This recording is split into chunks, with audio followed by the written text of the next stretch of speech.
السلام علیکم ورحمۃ اللہ وبرکاتہ۔ آپ نے پوچھا ہے کہ زوال کا وقت کیا ہوتا ہے۔ میں تفصیلاً آپ کو بتا دیتا ہوں کہ 5 اوقات ایسے ہیں جن کو ممنوعہ اوقات کہا جاتا ہے، جن میں آپ نفلی نماز ادا نہیں کر سکتے۔ سبب کی نماز ادا کی جا سکتی ہے، یعنی جیسا کہ تحیۃ المسجد، یعنی آپ مسجد میں داخل ہوئے تو یہ داخل ہونا سبب بن گیا آپ کی 2 رکعت پڑھنے کا، تو وہ آپ پڑھ سکتے ہیں۔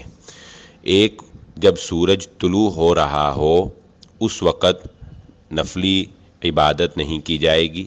نمبر 2، جب سورج بالکل درمیان میں ہو، جسے ہم استوا کہتے ہیں، خط استوا، یعنی بالکل سورج درمیان میں ہوتا ہے اور اس کا کوئی سایہ نہیں ہوتا حتیٰ کہ وہ مغرب کی طرف ڈھل جائے۔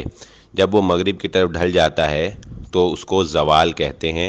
زوال ظہر کا ابتدائی وقت ہوتا ہے۔ اور اسی طرح جب سورج غروب ہو رہا ہو تو اس وقت کو بھی ممنوع اوقات میں شامل کیا گیا ہے۔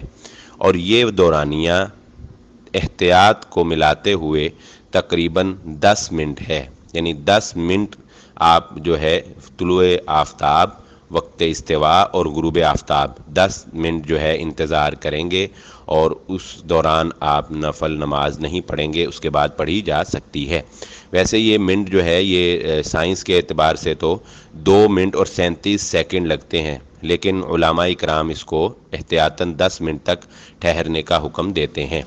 اور 4 نمبر، بعد صلاۃ الفجر، فجر کی نماز کے بعد، یعنی فجر کی نماز کے بعد حتیٰ کہ سورج طلوع ہو جائے کوئی نماز نفلی نہیں پڑھی جائے گی۔ اور اسی طرح عصر کی نماز کے بعد بھی کوئی نماز نہیں پڑھی جائے گی حتیٰ کہ سورج غروب ہو جائے۔